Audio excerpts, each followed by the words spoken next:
No care group tonight. No care group tonight, or no class function tonight. It's not a care group, Bill, you weren't listening. All right. You're going to have to teach me, I'm old. I know. Well, thank you guys for letting Julie and I come today. My name is Corey Jones, and it's a privilege to be here, especially today, Revision Sunday 2020, as Rick walks through just a few years left, a couple years left on the 2020 vision. Julie and I were actually here when they first rolled out the 2020 vision back in 2005, and I remember sitting back thinking, wow, that is amazing that this church is wanting to put all that together. Well, we were here at that point in time, and we had 4 children. I think we got to 6 at that point, and then we moved south. We needed some land, so we got 11 acres down in Ennis, Texas, and we lived down there for 12 years, and we just came back this summer to the HEB area, and so we were excited to plug back into the hills and be a part of everything going on here. And man, hearing the introductions and all the discussion and prayer requests, boy, you can feel the love in this room, and this is clearly an amazing class. So we appreciate you having us here, and I'm going to let Julie share about what she's been working on the last couple of years with some orphan care, and then I'll wrap it up with what we're going to be doing for LIU. So thank you.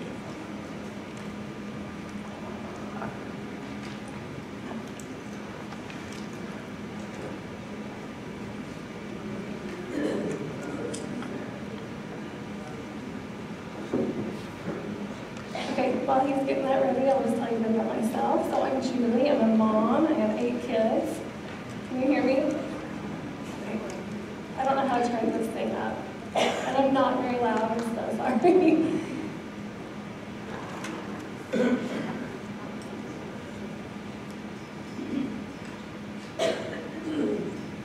Okay, is that better? Is that better? Can you hear me? Okay. I can't move.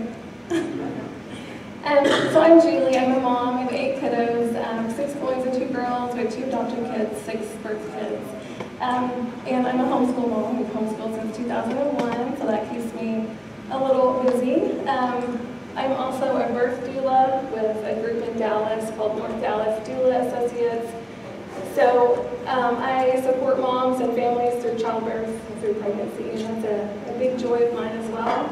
And then I also run a nonprofit that we started called Tanaka, and I'm going to tell you about that. So our work in Africa started in 2016. Like Sydney was talking about the short-term mission trip she's gone on, I took my son on a mission trip to Zimbabwe. This is Avery here in the picture. He had just graduated from high school, and we really wanted our kids just to see the world and see that not everyone lives like we do here in America. So I took him to Zimbabwe with an organization called World Bible School. And we just spent 3 weeks traveling all over Zimbabwe, sharing the gospel, and just really seeing the beauty of Africa. And so I kind of say Africa swept me off my feet on that trip, unintentionally, because I was trying to talk Corey into going on the trip. I was kind of scared to go to Africa, and God's kind of funny, because then I just fell in love with it, you know, and just couldn't wait to go back. So I saw the beauty of Africa and the beauty of her people, but then also just the extreme poverty and the huge orphan crisis that they have there. So Zimbabwe is a country about the size of Montana with 16 million people. And of those 16 million people, 1.6 million are orphaned kids. And they also have an unemployment rate of 96%. So you can imagine just the hardships they face. Just day-to-day life is extremely hard.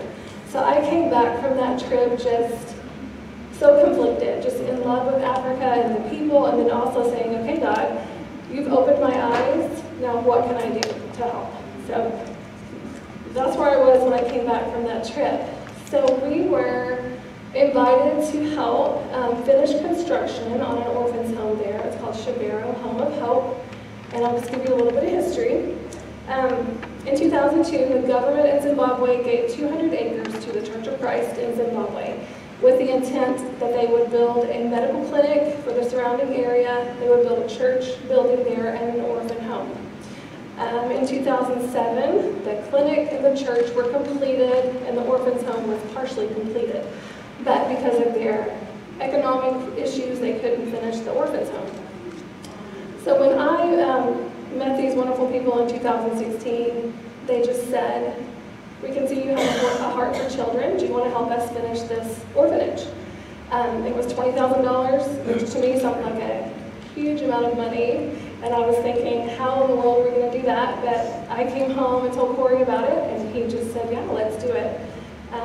So we partnered with another couple. We raised the money in 2017. The home was finished.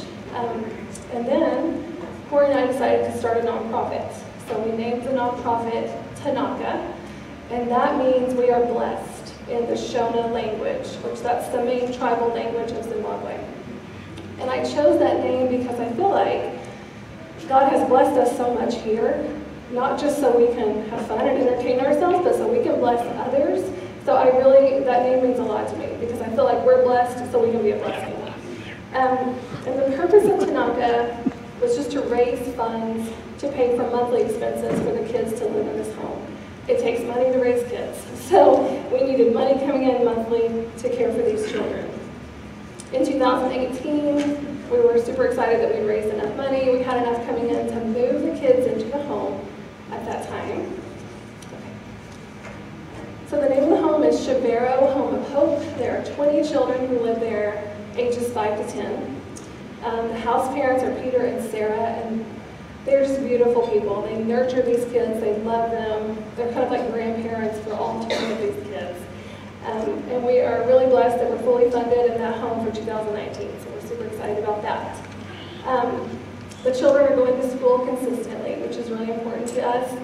As orphans, they were being cared for by maybe an elderly grandmother, an aunt or uncle, but they could not afford to send them to school consistently. They just went sporadically.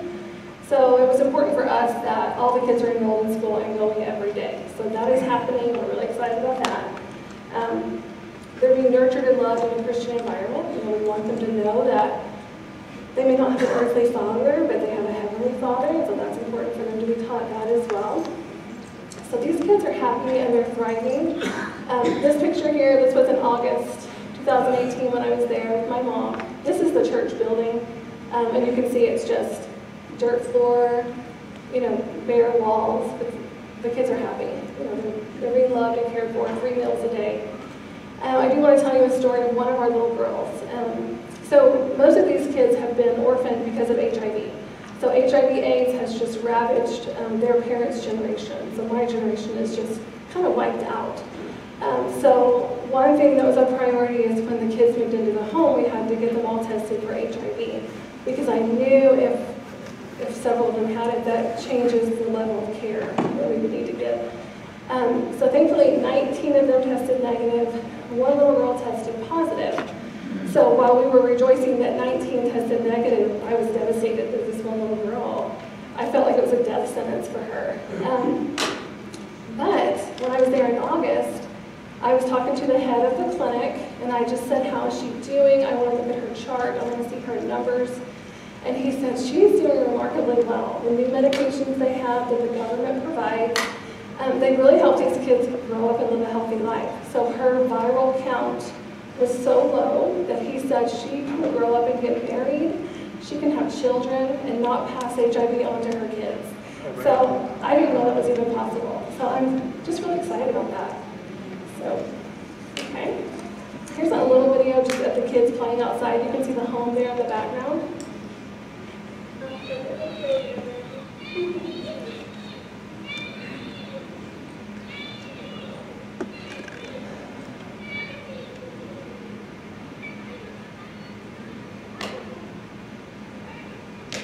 And they're just like our kids. They play with like plastic bottles. We buy them toys and they play with sticks.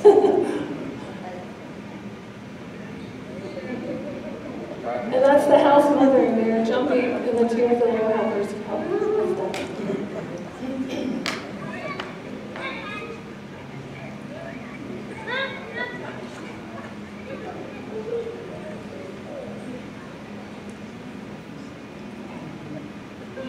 So praise God, we were super excited that that home is running smoothly and they're thriving.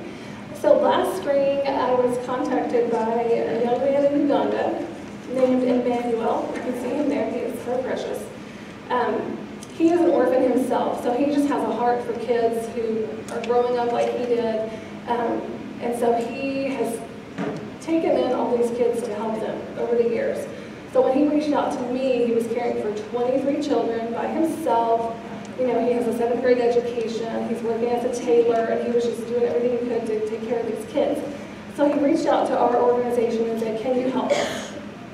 So after we checked it out to make sure it was legitimate, we decided to start helping him. So the name of this home is Voice of a Child. It's in Kampala, Uganda, which is the capital city of Uganda. There are 23 kids there. Our youngest is 7 months. They actually named him Corey, after my husband. And our oldest is 13 years old. So we moved them from the slums, like the urban slums there in Kampala, just to a larger home that's safer. It has a wall around it. It has indoor bathrooms and things they didn't have before. And now 22 of the kids are going to school. In Uganda, they start school at age 3. So our little 7-month-old is the only one not going to school. All the other ones are enrolled in school. And these kids are so excited to go to school. It's just such an honor for them, you know. This is Douglas. So I want to tell you about Douglas. So I'm a mom, so I'm constantly just, like when they would send me pictures and I see this one kid not smiling, I'm like, okay, what's going on with this one child? What can we do? So Douglas was usually not smiling in the pictures. So I talked to Emmanuel and he said, well, Douglas has been bullied his whole life because his teeth, they've just kind of rotted and fallen out. So he is made fun of. He's afraid to speak up in school. He's just really embarrassed. So like as a mom, I'm like, well, let's go to the dentist. You know, let's see what we can do. So we sent him to the dentist and the dentist said, yes, there is a treatment. We can help you. And this sweet young man, he asked the dentist, he said, will I be able to smile again? And the dentist said yes. And this teenage boy just starts sobbing. You know, he's like, I just want to smile again. And that, of course, that just touched my heart. So last November on Giving Tuesday, we fundraised and raised enough money for him to have his dental treatment. He actually started 2 weeks ago. So he's in the middle of that dental treatment. And we're excited. We're excited for him. So here are a few more pictures. This is the home we moved them in the Kampala home. There's a mango tree there. They have plenty of room to run around. Up here on the top left, these are our our youngest ones who started school last Monday. They're so cute. They're so excited to be at school. And then this is one of our little girls. She's 12, I believe. Her name is Harriet. And she's got her school supplies there, and she's just really excited to be able to go to school. Girls in Uganda and all over Africa, I'm sure, but they face a lot of hardships.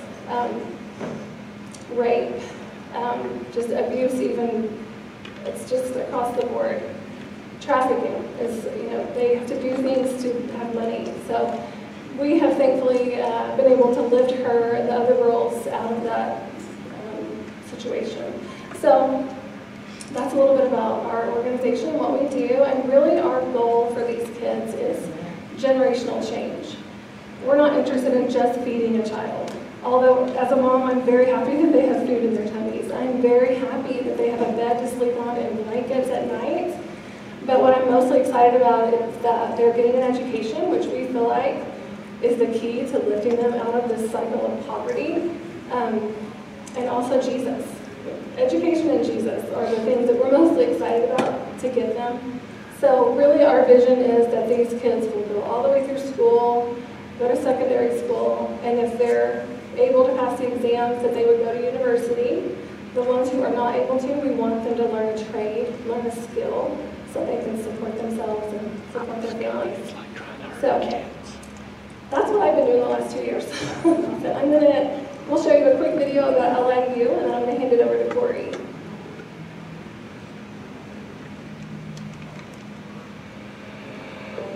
What's happening is that the moral fabric of this nation is tearing up. The corruption in government is too much. You know that trust you have things right. How about if you have a preacher in an office who will not depend on your right, but you depend on God? How about justice? When people need to look for justice at no cost, we need Christian leaders in such places. And the people will still not just be doing their work professionally, but they do it ethically and with a Christian perspective. That at the end of the day, they don't accountable to the government or accountable to the authorities, but also accountable to God. So they do that with the fear of God. And when God is in charge of someone's life, what comes out of the person benefits the life, benefits the nation, benefits the people they serve. So we produce people who are ready and able to serve at no cost. One of the courses we do here at ID, as a student, before I finished my course, was servant leadership. And it makes a difference.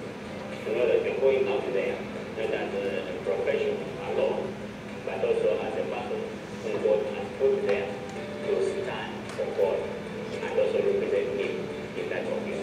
So it will change a lot of things. People are not going to be worried of lack of justice. I'm not going to be fearful of anything that will come out. They're not to be corrupt, to be Christian leaders. If they stand with those values as well, if they still go there knowing that God has put them in those positions, they will stand. Wow. I love that video. It really shows how the locals there in Uganda really view their government and really view what goes on in their society. And it's not something that they just accept as this is the way it should be or this is the way we want it to be. But from a Christian perspective saying, wow, why do we live this way? We should live totally different than how we do. And that's what LIU is all about, is making change in the lives of not only the Ugandans, but all of Africa. It's an international school for all of Africa, and so right now we have 10 different nations represented, and so that's the goal. But before I go into LIU, I just wanted to share a little bit about myself. Personally, Julie and I got married in Oklahoma City area. That's where our roots are from. The company I was working for transferred us down to South Texas in the Rio Grande Valley. Anybody ever lived down south? Yeah, if you. I worked in Mexico every day. I did that for 2 years. And I always tell people I was young and dumb back then. I was 24 years old. Probably made a lot more mistakes than I want to admit. But the reality is I learned a lot. I learned a lot about working in a third cultural environment and really understanding a relational culture. And if you haven't been told this already, I know by the looks of the color of our hairs on our heads in this room that most of us know we don't live in a relational culture in the United States. We just don't. Some of us are better at that than others, but the culture does not really support that. And if you can show up to a meeting and be 2 hours late and nobody thinks anything about it, then you might be in a relational culture. I can't do that when I was at AT&T. So when I left the manufacturing company down south, Julie and I landed in the Dallas area. I was working for SBC at the time, which is now AT&T. Hired into engineering. I worked in the engineering department for 16 years, and then there towards the end I spent a couple of years in finance. But for the last 10 years I've worked between engineering and accounting. And I want to see, just before I don't get myself in trouble, how many of you by hands are an engineer or technical by trade or by experience? Okay. Now how about my financial wizards or accountants? We got a few. Do you guys, oh, you're married. And you actually get along. Most of the time. Most of the time. Well, I will tell you, I made a career the last 10 years helping engineers get along with accountants and accountants get along with engineers. They just don't think alike. You know, engineers say, I've got to build out a network. I need customers to have service and it needs to work this way. And accountants say, are you kidding me? You don't have half the money that you think you have. And they make you plan for 5 years, and you know, accounting is just an annoyance to most engineers, and so. Amen, brother. So we timed out. Let's see if we can get that back up. All right. Well, just to give you a pictorial of what it looks like over in Africa, where Julie's been working in Zimbabwe, and by the way, the orphan care really has all been Julie. She's done all the heavy lifting. She's been a homeschooling mom for our kids and has done it for so many years. And I got to tell you, it's a beautiful thing to get to watch your spouse bloom into something that you never really saw coming, and really see her grab a hold of that. So I give her that, and obviously we give God the glory for giving us the opportunity to do that. But so where she started was in Zimbabwe. Uganda is on the map, doesn't look very far away. But that's actually a 4-hour flight. Yeah, some of us that have been to Africa know. I thought that was like a Dallas to Oklahoma City hop, like a 30-minute flight, but that's not what that was. Okay, now let's zoom in a little bit on Uganda. Kampala is the capital city. That's where the second orphans home that we're working on that she showed you, that's a grassroots effort. So we just have them in just a residential home with 4 bedrooms. So that will change over time. But for now, that's where the home is in Mbale. Everybody say that with me. Mbale. Yeah, all right, cool. You went to the 8:30 service, I can tell. That's where LIU is. That, I thought, when Julie and I were planning our visit over there, was only going to take about 2.5 hours to drive.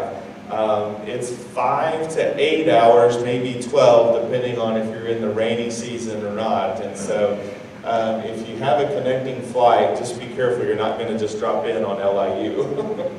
That's something that I figured out real quick.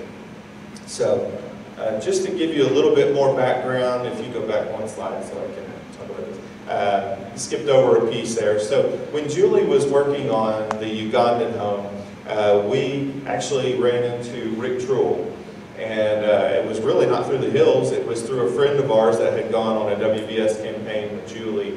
Are you guys familiar with WBS, World Bible School? Yeah, okay, good. So that's what Julie and Avery were doing, and there was an older gentleman, Tony, 75, was really kind of helping us navigate Africa, and what did that look like, and he put us in contact with Rick Truell, and I thought, oh wow, that is super cool, like that's the Hills University that they were talking about planning when we left. You know, that's super neat that Rick is willing to help us, and he sent his personal assistant down and a dean of academics to go down and check out the orphanage and make sure it was legit. And then he said, hey, I'm going to be in the States. Why don't we meet up and we'll talk about how to be safe in Uganda, and we'll share stories. We want to hear more about you. And so we did. And it was at that meal that, and I don't know if this is biblical, you guys tell me, but my wife was praying for something, but she didn't share that. Is that okay? Does that ever happen in your own accountants and engineers? Yeah. Yeah, she was doing that. Apparently she was praying that we would be moved to Africa, and I kid you not, in that conversation, I was being interviewed, but I didn't know I was being interviewed. I felt like I was being grilled. Most people's eyes start to glaze over after about 30 seconds probably of explaining engineering work or finance work. It's like, okay, I don't know what you're talking about. But not Rick Truell. I thought, wow, okay, he's got a PhD. He really wants to hear what I'm doing. And lo and behold, we walk out of there. He invites us to come to LIU to check it out. And he wants us to be there, to be a part of what they're doing. If you're familiar with the Allens, Chad and Katie Allen, they were there. I'm not going to be doing exactly what Chad did. Chad laid a lot of the groundwork for what I will be supporting, which is the accounting stuff, you know, setting up all the accounts and doing all that. Chad did a lot of other things. But what I'll be coming in is really to take advantage of what he's already laid the groundwork for and help raise the Africans to kind of that next level of reporting, if you will. Helping with the finances, doing leadership reporting, things like that. Also be helping in the administrative office, and who knows what else. I know the capital program, I'll be supporting that. So that's what I'm going to be doing at LIU.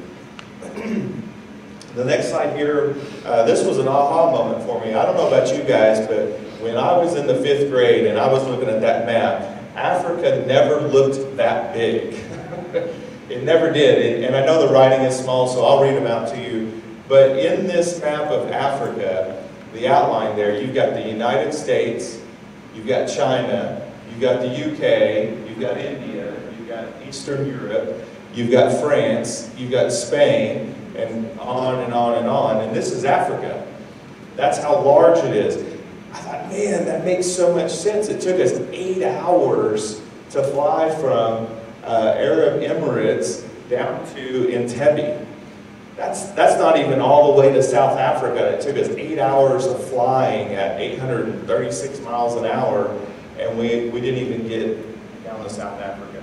And that was kind of a wake-up call to how big Africa is. A little bit about Uganda. It's a nation of 38 million people. It's roughly the size of Nebraska. They have a presidential republic, and they have a heavy influence in the agriculture economy there. They grow a lot of coffee and tea and other things. We looked at this statistic while we were meeting with Rick, and this number really blew my mind, that 48% of the population in Africa is under the age of 15. I started thinking about my kids and them representing half the country. It kind of scared me, actually. Like, I don't know about that. Compared to the United States, that's 19%. And so then we looked at, well, what does it look like from the university's perspective? 24, let's raise it up to age 24. 69% of the population is under the age of 24. In the United States, that's 32%. So what you're seeing is a tsunami of youth growing up in Uganda. Well, why is that? Well, you've lost a lot of our generation to AIDS and HIV. The life expectancy is in the low 50s. You know, you really are just looking at a tsunami of issues coming, and now looking back to 2005 and a lot of those conversations with the leadership here at the Hills and the missionary teams that were in Mbale, it now makes more sense to me on why LIU made sense to be planted there and why then. I know Rick, if you've already been in the service this morning, shared a little bit about the Muslim university that was there and the influence that they have over the leaders. People, what we have to understand is when our students graduate from LIU, they will be a leader in Africa. It's not will they, might they, can they will. 82% of the graduates, 86% of the graduates at LIU are going to go out and be in the workforce, and they're going to have an impact, a generational impact on that culture. I loved it when Rick talked about looking at that from 50-year perspective. I thought that was really, really good. So Livingstone through the years, as you'll remember if you've been here, who has been here since the first 2020 vision? All right, yeah, this is a good class. Do you guys remember what Rick said in service? It was a really small number of us that were here in 2005. Anybody remember that percentage? Yeah, it was like below 20%. I thought that was amazing.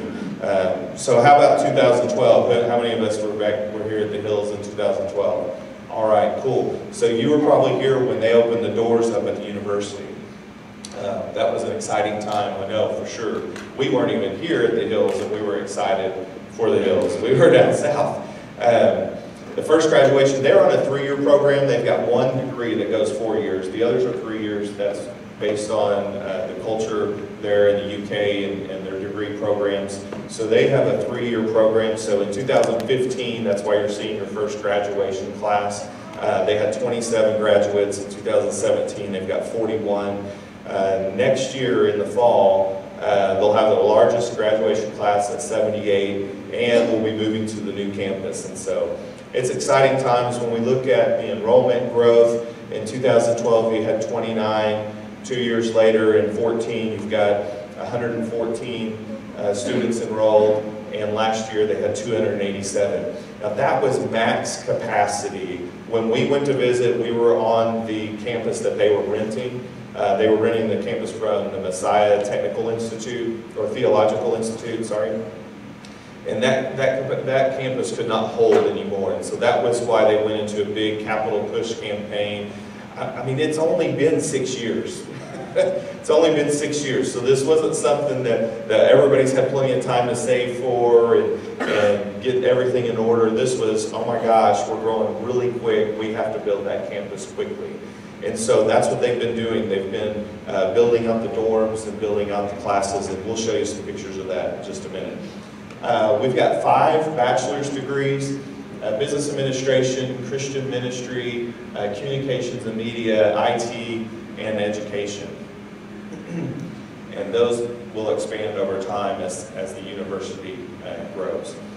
So we'll go through this real quick. Just a lot of this really is going to sound just like an ACU or a Harding. A lot of this model you're going to see is the same. We have a liberal arts curriculum, professional internships, strong technology emphasis, small class sizes, community atmosphere, involved, engaged professors. By the way, that's Chad Allen, if you could go back. That's Chad Allen there in that picture, and his wife's in the next picture, Katie. We have daily chapel services, student-led worship, spiritual mentoring and focus.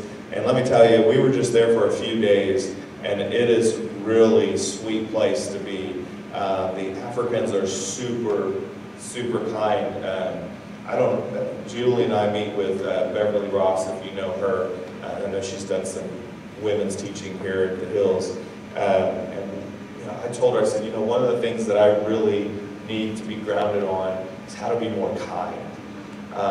Man, I'm coming from corporate America, AT&T, you know, fight for your position, try to keep your job, especially right now, it's really competitive. That's not going to work. And I remember that when I was in Mexico. That does not work in Africa.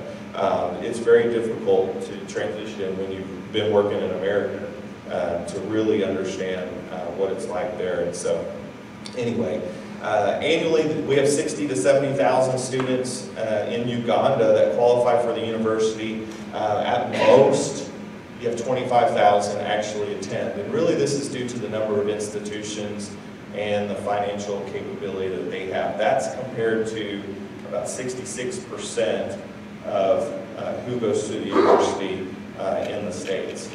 And so again, that goes back to what Rick was talking about in service, and what we've talked a little bit about today is the Muslim University is 6,000 students strong there in Uganda. And a lot of that's not because the students want to be there. A lot of them are Christians, but they have to go there if they want a degree, if they want to go to the university and try to end that cycle of poverty. Here you can see they only make, it's actually, the latest numbers are $600 on average a year.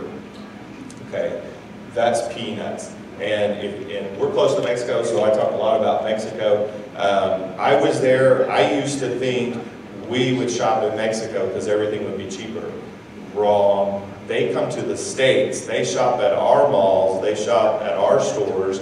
Why? Because in a lot of cases it's cheaper, it's less expensive. Supply and demand is what all that comes down to. And even though they're making $600 to $700, that doesn't mean that life is less expensive. It means they're eating one meal a day. And that meal consists of like maize and water. Okay, it's like grits or oatmeal. Now that's not everybody, you know, but that is a standard meal, 1 to 2 meals a day in Uganda. It's very similar to what we experienced in Zimbabwe. So what does that mean? Well, from a tuition perspective for the university, that means that you have to price that so that students can actually come to the university. Right now, that mark is set at $1,500. So the average family, you think about, that's making $600 to $700 a year. This is communities, this is families, this is relatives all chipping in to get this one child to the university. We're doing the same thing. As you can see there, they're only covering 28% of the cost, and that's to run a whole university, right? 72% of those expenses come from us. They come from you and I helping LIU through the Hills. LIU has fundraisers that are on staff full-time, going around the country. You may or may not have met some of those here from time to time. but that's where the rest of that money is coming from. That's where my money comes from. For us to be able to be there, we fundraise the majority of our funds to be there. The Hills does give us a portion of that for us to get there, but we've also got the Uganda orphanage that we're raising funds for. But that's how we kind of play our role in LIU too. We don't want to be a burden on the university and take away from their opportunities to grow. The next slide here, and this is, if you're an accountant, return on investment. This is huge. A 3-year degree at LIU is less than $16,000. Now, who has put a child or a grandchild through the university? Doesn't that number look awesome? Yes, that is amazing. I was talking to Julie last night. I said, I don't even think I could come up with one university that you could spend less than $16,000 for 1 year. Maybe a junior college, you can pull that off. From a student's perspective, that's $4,500 for their degree. Livingstone, as you can see, is going to carry the heavy load on that, just at over $11,000. We talked a little bit about this earlier. We've got 10 nations represented. 86% of the graduates are employed. The next slide here, this is David O'Hara. You may have met him when you were there at LIU, but you know, his story really speaks to Julie and I, and he was an orphan, you know, and he's seeing the poverty all around him, and he's seeing that his siblings didn't have that opportunity. They weren't going to the university. That's our vision for the kids that we're taking care of in Zimbabwe and in Kampala, is that we want them to be at LIU with us someday. You know, we have sponsors for those children, and we're going to ask them, hey, could you carry them through the university? That's how you break that poverty cycle, is through education. That's what we have to do. Otherwise, what happens after the orphan care? What happens when they turn 18? You know, it's really no different than what we face with foster care and other government programs in the United States. Is what do you do after that point? And so what we want to do is be a bridge to the university as much as we can. And that's what you saw here with David. Graduates in 2016 with a business administration degree and living in northern Uganda. Hallelujah. So here's some fun pictures to look at. There's some of their cultural dances that they do. They have soccer, they have volleyball, a lot of fun things that they do. Here's one of their classrooms, diligently studying, obviously, to graduate on the next picture. And then let's go through some of the capital projects that they're taking on. They've been working on that all this year. They thought they would be able to move to the new campus in the fall, and they felt like it wasn't quite ready for them to move in, and so they've delayed that till this August when they'll move in. Now, I've seen the architectural drawings, but I don't have it memorized on what all those buildings are. The two key ones that have finished are what will eventually just be the boys' dorms and the girls' dorms. Right now it'll be multi-use. They'll have the dorms there, we'll have classrooms, and we'll have administrative offices. And that gets us to the new campus. Part of our international accreditation, and this is big, right? The Hills does everything big. It's not just a local university. This is a university with international accreditation. We've actually had a graduate that went to Lubbock Christian University, got all of her hours transferred, finished 1 year at the States, got her bachelor's degree, and is now doing her master's. That means she was at the ability that we would expect a student to be at in the States. And that is a huge accomplishment for LIU. So there's a picture of the dorms and the administrative classes that are going up. They're really nice structures. They're really well built. I did a lot of that for AT&T, and I'm telling you, we walked through it, and it really looks amazing. Go ahead and go to the next slide. This is the entrance into the property, the gate that they'll have. And just behind that, you can see the pavilion. They've had at least one graduation there, but that's where they'll have gatherings and do some of their local events that they have from the university. So what are the next steps for us? Can I do a time check with somebody? I don't know. Yeah, 10 minutes. Okay, great. So next steps for us. What does this really look like for Julie and I? I left AT&T on January 3rd after 18 years. Left pension on the table, left friends and family. Yeah, family, because I have brothers that work there. I had to catch myself on that. We made the decision that this is what we felt like we needed to do. When I had an opportunity to visit LIU, it was, wow, God has work for us to do here. And all of our experiences with orphan care in Africa, working in Mexico, doing the things I do at AT&T, all of that works for what I need to do with Rich Rule. And we're super excited about that. So we made the commitment. We're all in. We didn't feel like we wanted to take the standard 18 months to 2 years to get there, which is what a lot of missionaries take to get them fully funded. So we said, let's go all in. I can't work full-time and fundraise. That was too difficult. I tried that for 1 month. That didn't work well. Never saw anybody. And that was really challenging. So we're all in. We're 100% headed to a goal on April 30th to be fully funded. So that's our goal. In May, we're planning on wrapping up everything that we have here. We've got rental property. We have a house that we're renting. What do you do with your vehicles?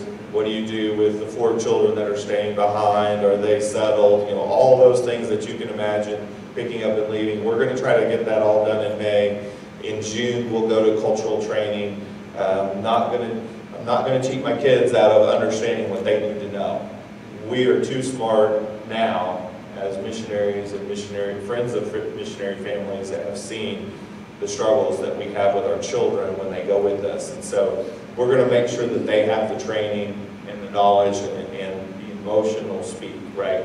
How do you teach a 16-year-old boy that's an introvert to tell you his feelings, right? Things like that that Julie and I have to be grounded on when we get there with our kids. So we're going to do that in June. That's 4 weeks long. That's heavy, intense training. That's all-inclusive. I guess they don't want us to leave. Room and board included. Then in July, around mid-July is our plan. We won't buy the tickets till we're fully funded. As soon as that happens, then we'll buy our tickets and we'll know exactly when those dates are. And that's what our plan is. So life in Uganda for us, what does that look like? We will live in Mbale. I'll be at the university Monday through Friday. It's an 8 to 5 type of job. On the weekends, we'll have an opportunity to serve with other missionaries that are there. For the Kampala orphanage, our goal is to be there every other month for a long weekend. Head out Friday, it's a long drive, be there over the weekend. It's still a grassroots effort, so we're trying to build up that orphanage in the way that it needs to. And then in Zimbabwe, when the university's out for the summer, we really want to get our kids there. We want to be there. We have a guest house that we can stay in for a couple of weeks, and so we're really wanting to pour into that family there and to those kids and really be a breath of fresh air for them. So what we're looking for is right now, when we go through the end of April, we're asking people to help us financially. We know, and you guys know, that everybody's at a different place. Some people are overcommitted, some people are undercommitted, some people are comfortable. We know that. Everybody's at a different place. So we're just asking folks to join us. We're giving everybody an invitation, including this classroom, an invitation to join us and be a part of our journey and the work that God is doing. It's nothing that we came up with, trust me. And Julie wasn't kidding when she said, I prayed not to go to Africa. And she was serious about that. So that's God has a sense of humor.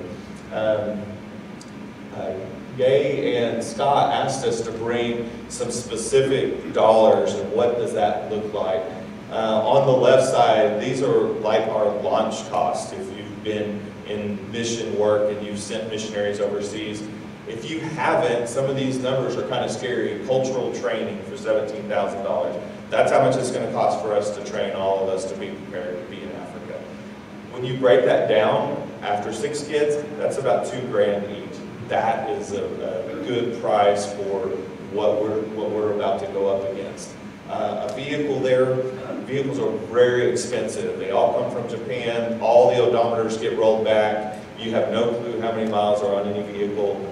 We're going to guess about 150 to 200,000 miles on a vehicle, and it's going to cost us $15,000. You know, a vehicle that you would expect would be about $3,000 to $4,000 here is going to be about $15,000. So remember earlier I was saying it's more expensive to live elsewhere. Travel to get there, right around $2,000 a ticket. You know, you can get better buys off and on, but for the most part, that's what we need to budget. School for our children, they will attend an expat school. There are also some local Ugandans that attend school there. That's $2,500 each for our children. So it's $10,000 for that. That all has to be paid before we go.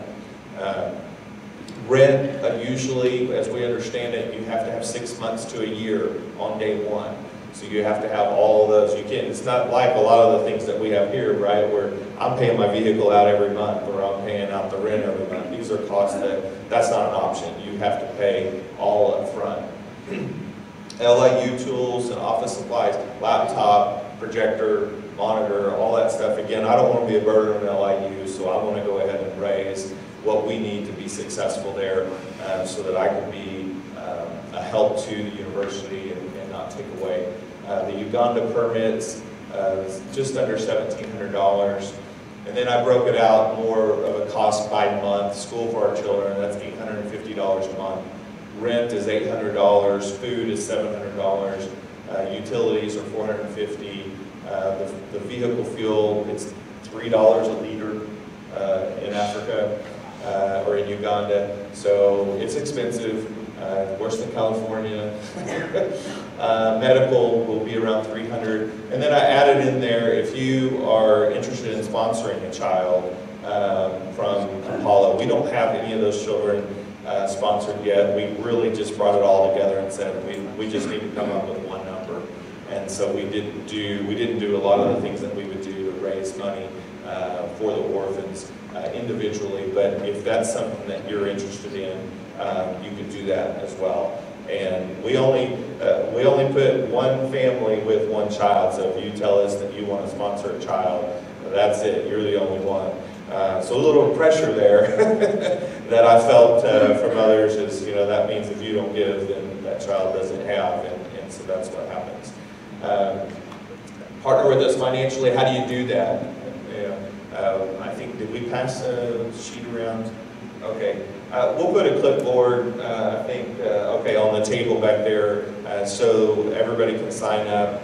Just to get a newsletter. If you would like for us to reach out to you and share more information with you, just add your phone number and your name. So that will help, and then we can reach out to you. If you just want to log on and go online, and maybe you want to do it right now, you can go to CoreyandJulie.org. There's a Support the Jones Family, and you can go there and do that. You can do a one-time donation, or you can do a recurring monthly donation. But with that, we have one more video that we want to share, and then we'll take some questions at the end of time.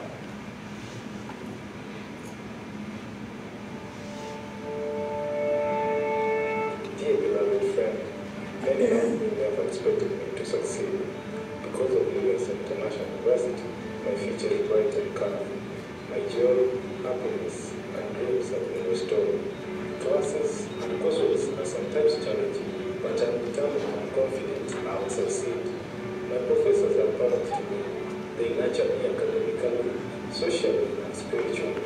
I've also learned to seek wise counsel through the guidance of Nrh River. Before I came to LIU, I never had the opportunity to use a camera, computer, digital camera on a regular basis.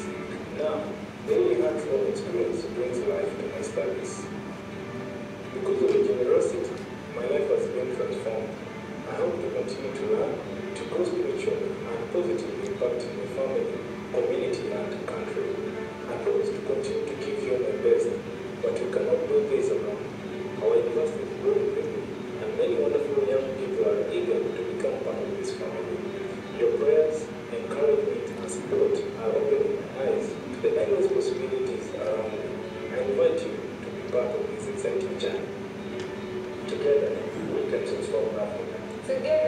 Together, we can transform Africa. Join us. From the bottom of my heart, I say thank you. Remain ever blessed. All right, thanks everybody. We are at the end of our time, so